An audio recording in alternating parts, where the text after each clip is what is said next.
अगर हम इसी जन्म में भगवत रस में डूबना चाहते हैं तो सबसे पहले हमें संसार कड़ुआ लगना चाहिए, संसार के संबंध फीके लगने चाहिए।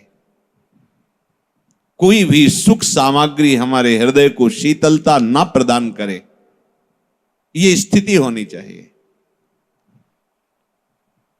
नहीं खान पान ते भावे है, नहीं कोमल वसन सुहावे है, सब विषय लगे ते खारा है, हरि आशिक का मग न्यारा है। नारायण हरि भजन में ये पांचों न सुहात, विषय भोग, निद्रा, हंसी, जगत प्रीति, बहुबात।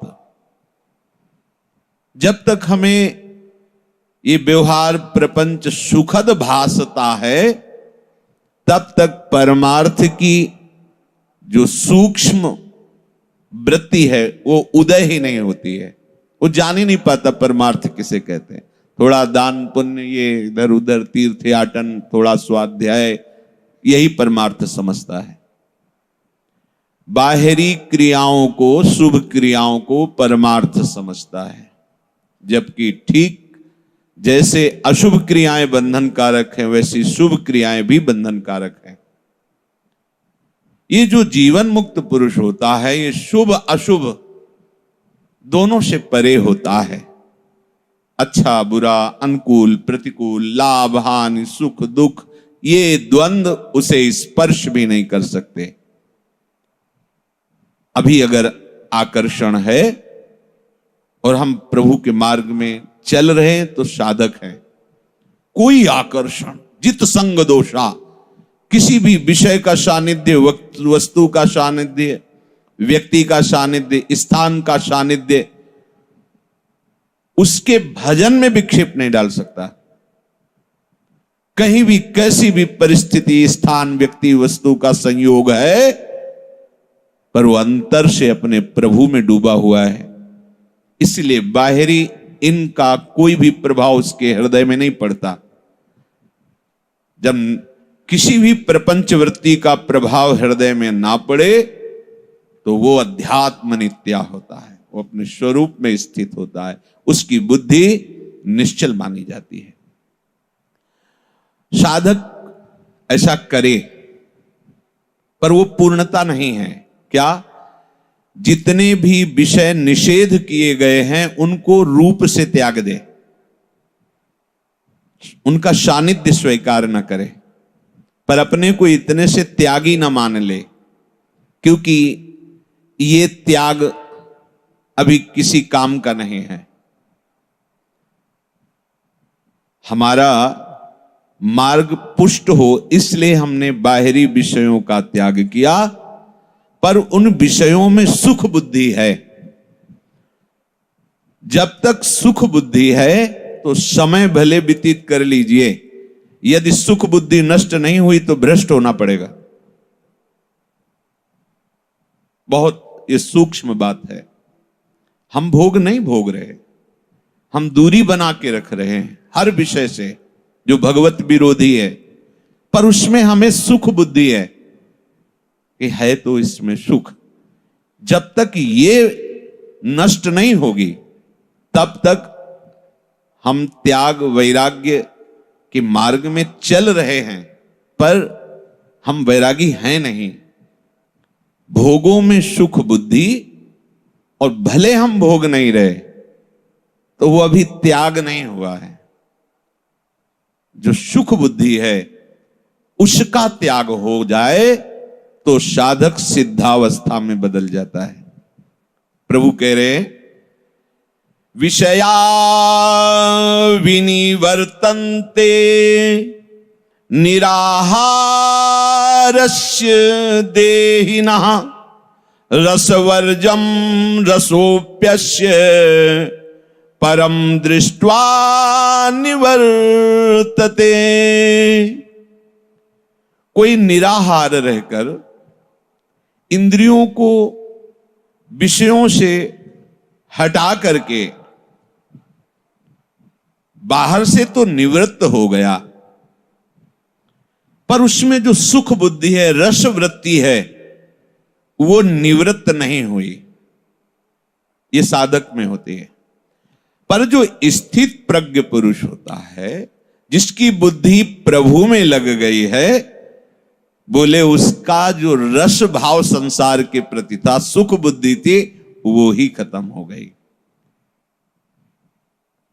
अब उसकी स्थिति ऐसे है जैसे भुना हुआ अन्न,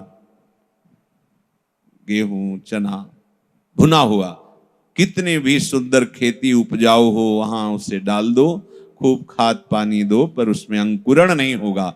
ऐसे कितना विषय का सानिध्य उपस्थित हो, पर स्थित प्रज्ञ के हृदय में कोई भी हलचल सुखद या दुखद नहीं होगी, क्योंकि वैसे जगह स्थित कर दिया है अपनी बुद्धि जहां परमानंद है, सुख दुख की पहुंच ही नहीं है। जब हमारी बुद्धि देह में स्थित होती है, तब भोगों के प्रति आकर्षण, सुख दुख, लाभ हानि, मान अपमान, निंदा स्तुति आदि ये द्वंद्व हमें क्लेश देते हैं। पर वो स्थित प्रज्ञ, जिसकी बुद्धि प्रभु में स्थित है, उसकी संसार के प्रति, भोगों के प्रति सुख बुद्धि ही खत्म हो जाती है। बड़ी ऊंचाई तक ये सुख बुद्धि रहती है। कोई ऐसा ना समझे कि साल दो साल हम भोगों से अलग हैं तो हम त्यागी हैं, हम बैरागी हैं। जब तक शरीर में प्राण हैं, तब तक सिद्ध पुरुष भी शास्त्र मर्यादा की रक्षा करता रहता है, क्योंकि ये भगवान की ऐसी भूल भुलैया माया है, कभी भी कहीं भी जिनकी हर समय समाधि अवस्था रहती है, उनको भी विचलित कर दिया। ना जानो छिनांत कवन बुद्धि घटई प्रकाशित, छुट चेतन जो अचेत तेऊ मुनि भय विश्वासित। उनके भी हृदय पर विषय ने अपना प्रभाव डाल दिया। पर भगवत चरणारविंद के प्रेमी के हृदय में डाल दे, ऐसा किसी विषय में सामर्थ्य ही नहीं। श्रीपाद प्रबोधानंद जी महाराज वृंदावन रस महिमा में कहते हैं, भगवान की मोहिनी अवतार में भी सामर्थ्य नहीं है कि राधा चरणारविंद की आसक्ति वाले चित्त में अपना प्रभाव डाल दे। जो गोरे चरणारविंद की आसक्ति से युक्त हो गए हैं, उनके हृदय में भगवान के मोहिनी अवतार की भी सामर्थ्य नहीं, जो महादेव जी को भी विचलित कर दिया। जिस मोहिनी रूप ने महादेव जी को भी विचलित कर दिया, वो मोहिनी रूप राधा दासी भाव वाले हृदय में किंचन मात्र भी प्रभाव नहीं डाल सकता। भगवान का और माया की तो बात जाने दो। क्योंकि ये जो संसार के प्रति सुख बुद्धि है, ये अहंकार में रहती है, देहाभिमान में। जो इस पांच भौतिक शरीर को मैं मान रहा है और इसी में ममता किए हुए है, अब चाहे जितना ज्ञान बघारे, चाहे जितनी वैराग्य की बातें करे, पर उसका चित्त, उसका मन, उसके हृदय की स्थिति विषयों में सुख है, इसी में रहेगी। और जब ये अहंकार, ये अहम प्रियालाल के चरणों में समर्पित हो जाता है, तब ऐसी पावन स्थिति स्वाभाविक प्रकट होती है, जो किसी साधन से नहीं होती। उसे अच्छा ही नहीं लगता है, उसको ये अकल लगानी नहीं पड़ती, ये बुद्धि नहीं लगानी पड़ती कि ब्रह्म सत्यम जगन मिथ्या, ये उसको कुछ अच्छा नहीं लगता। बस एक हृदय में अजीब सी पीड़ा हो रही है, हर समय स्वाभाविक अपने प्रीतम का स्मरण हो रहा है, न लोक की न परलोक की कोई परवाह नहीं है। अगर चाह है तो प्रियालाल की चर्चा सुनने के लिए, प्रियालाल की रूप माधुरी सुनने के लिए, कामना है तो प्रियालाल की सेवा के लिए, अगर पाना है तो प्रतिपल कृपा कटाक्ष, बस चाहना, कामना, पाना, ये सब उनके चरणों में लग जाता है।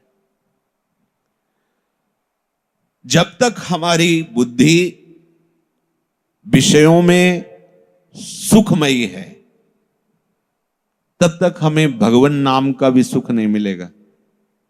जप के देख लीजिए, थोड़ा बारा जपेंगे, सुख बुद्धि विषयों में है तो स्वाद नहीं मिलेगा।